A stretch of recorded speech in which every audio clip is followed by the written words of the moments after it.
Hello friends, ನಮ್ಮನೆ YouTube ಚಾನಲ್ಗೆ ತಮಗೆಲ್ರಿಗೂ ಸ್ವಾಗತ. ನಾನಿವತ್ತು ಮಣ್ಣಿನ ಪಾತ್ರೆಯೊಂದನ್ನು ಹೇಗೆ ಕಪ್ಪು ಮಾಡೋದು ಅಂತ ನಿಮಗೆ ತೋರಿಸ್ಕೊಡ್ತಾ ಇದ್ದೀನಿ. ಬನ್ನಿ ಹೇಗೆ ಮಾಡ್ತೀನಿ ನೋಡಿ. ನೀವು ಹೇಗೆ ಮಾಡ್ತೀರಿ ಅಂತ ನಮಗೂ ಕಮೆಂಟ್ ಮಾಡಿ. ಮಣ್ಣಿನ ಪಾತ್ರೆ ಉಪಯೋಗಿಸುವ ಮೊದಲು ಏನೆಲ್ಲ ಪ್ರೊಸೀಜರ್ಸ್ ಇದೆ ಅಂತ ಹೇಳೋದನ್ನು ನನಗೆ ಹೇಳಿ. ಹಾಗೆ ನಾನು ಮಾಡಿರೋ ವಿಧಾನ ಸರಿ ಇದೆಯಾ ಅಂತ ತಿಳಿಸಿ. ಬನ್ನಿ ನೋಡ್ಕೊಂಡು ಬರೋಣ. ನಮಸ್ತೆ ಫ್ರೆಂಡ್ಸ್, ನಮ್ಮನೆ ಯೂಟ್ಯೂಬ್ ಚಾನಲ್ಗೆ ತಮಗೆಲ್ರಿಗೂ ಸ್ವಾಗತ.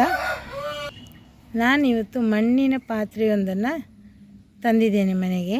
ಈಗ ಇದನ್ನು ಕಪ್ಪು ಮಾಡೋದು ಹೇಗೆ ಅಂತಂದರೆ, ಅದನ್ನು ಬೇಯಿಸಬೇಕು. ಮಣ್ಣನ್ನು ನಾವು ಮನೆಗೆ ತಂದ ಮೇಲೆ ಆ ಪಾತ್ರೆಯನ್ನೊಮ್ಮೆ ಕಪ್ಪು ಮಾಡುವ ಕ್ರಮ ಇದೆ. ಕಪ್ಪು ಮಾಡಿದರೆ ಅದು ಒಳ್ಳೆ ಸ್ಟ್ರಾಂಗೂ ಆಗ್ತದೆ. ಆಮೇಲೆ ಅದರಲ್ಲಿ ಏನಾದರೂ ತಿಂಡಿ ಮಾಡಿದ್ದು ಅದು ಒಳ್ಳೆಯ ರುಚಿಕರವಾಗಿಯೂ ಇರ್ತದೆ. ಇಲ್ಲದ್ರೆ ಹಸಿ ಹಸಿ ಬರ್ತದೆ, ಮಣ್ಣಿನ ವಾಸನೆ ಇರ್ತದೆ. ಅದಕ್ಕೆ ನಾನೇನು ಮಾಡ್ತೀನಿ ಅಂದರೆ ನೋಡಿ, ಇದು ನಾನು ತಂದಿರುವ ಪಾತ್ರೆ. ಇದು ರೊಟ್ಟಿ ಮಾಡಲಿಕ್ಕೆ, ಅಂದರೆ ಇದನ್ನು ನಾವು ಮಂಗಳೂರು ಕಡೆಯವರು ಓಡಿಟ್ಟು ಅಂತ ಮಾಡ್ತೇವೆ, ಅಥವಾ ಓಡಡ್ಡಿ ಅಂತ ಹೇಳ್ತೇವೆ ತುಳುವಿನಲ್ಲಿ. ಈ ಪಾತ್ರೆ ಈಗ ಕೆಂಪಿದೆ ನೋಡಿ, ಇದನ್ನು ಕಪ್ಪು ಮಾಡ್ತೇನೆ. ಹೇಗೆ ನೋಡಿ, ನಾನೀಗ ಒಂದು ಸ್ವಲ್ಪ ಮಣ್ಣಿನ ರಾಶಿಯ ಮೇಲೆ ಸ್ವಲ್ಪ, ಅಂದರೆ ಸುಡುಮಣ್ಣು ಮಾಡುವ ಜಾಗ ಇದು, ಇಲ್ಲಿ ಸ್ವಲ್ಪ ತರಗೆಲೆ ಮತ್ತು ಸ್ವಲ್ಪ ಅಡಿಕೆಯ ಸಿಪ್ಪೆಯನ್ನು ಹಾಕ್ಕೊಂಡಿದ್ದೇನೆ. ಹಾಗೆ ಅದರ ಮೇಲೆ ಸ್ವಲ್ಪ ಈ ಸಿಪ್ಪೆಯನ್ನು ಸೇರಿಸ್ಕೊಳ್ತೇನೆ.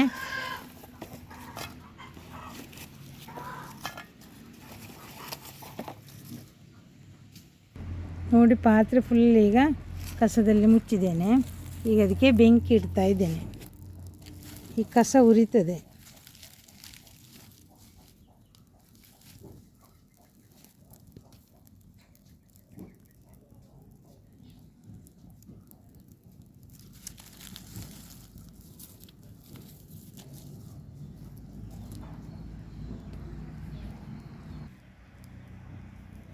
ನೋಡಿ, ಈಗ ಬೆಂಕಿ ಹತ್ಕೊಂಡಿದೆ.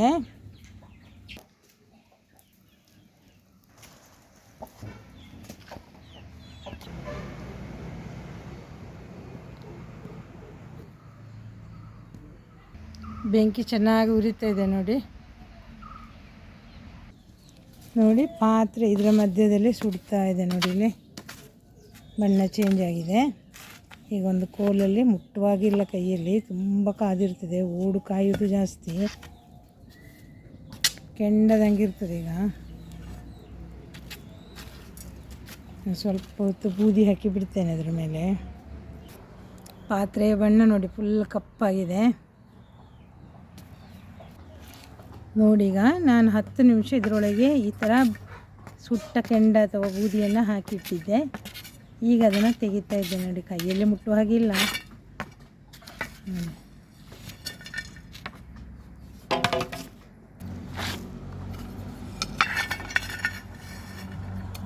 ಇದಿನ್ನೂ ಒಂದು ಅರ್ಧ ಗಂಟೆ 1 ಗಂಟೆ ಕಾಲ ತಣ್ಣಗಾಗಬೇಕು, ಅಷ್ಟೊತ್ತು ಇದನ್ನು ಮುಟ್ಟುವಾಗಿಲ್ಲ.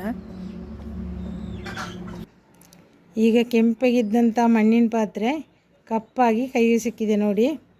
ಇನ್ನು ಇದನ್ನು ನಾವು ಹೇಗೆ ಪಳಗಿಸುವುದು ಹೇಗೆ ಅಂತ ಗೊತ್ತಾಯ್ತಲ್ಲ, ಅಂದರೆ ಅದನ್ನು ಬಣ್ಣವನ್ನು ಕಪ್ಪು ಮಾಡೋದು ಹೇಗೆ ಅಂತ. ಇನ್ನು ಅದನ್ನು ರೊಟ್ಟಿ ಹೊಯ್ಯುವ ಮೊದಲು ಇದನ್ನು ಏನು ಮಾಡಬೇಕೆಂದ್ರೆ, ಎಣ್ಣೆ ಹಚ್ಚಿ ಒಂದು 2 ದಿನ ಹಾಗೇ ಇಡಬೇಕು. ಸಾಕಷ್ಟು ಎಣ್ಣೆ ಎಳ್ಕೊಳ್ತದೆ ಅದು. ಅಷ್ಟು ಎಣ್ಣೆಯನ್ನು ಇದಕ್ಕೆ ಉಜ್ಜಿ 2 ದಿನ ಹಚ್ಚಿ ಇಟ್ಕೋಬೇಕು. ಆಮೇಲೆ ಅದನ್ನು ಚೆನ್ನಾಗಿ ತೊಳೆದು ಓಡಿಟ್ಟು ಹೊಯ್ಬೋದು. ಇದರಲ್ಲಿ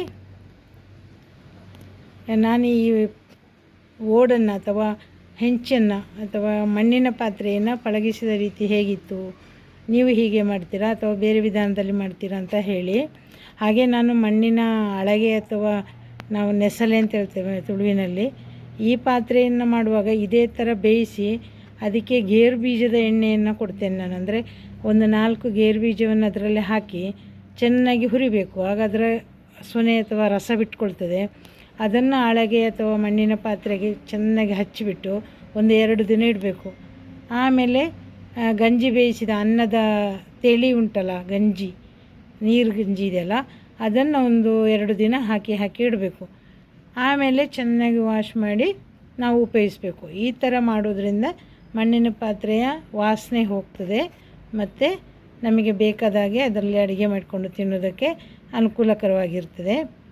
ಇದಿಷ್ಟು ನಾನಿವತ್ತು ಮಾಡಿದ ವಿಡಿಯೋ.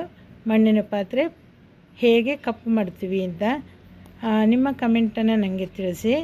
ಹಾಗೆ ನಮ್ಮನೆ ಯೂಟ್ಯೂಬ್ ಚಾನಲನ್ನು ಸಬ್ಸ್ಕ್ರೈಬ್ ಮಾಡ್ಕೊಳ್ಳಿ ಹಾಗೂ ಲೈಕ್ ಮಾಡಿ, ಶೇರ್ ಮಾಡಿ.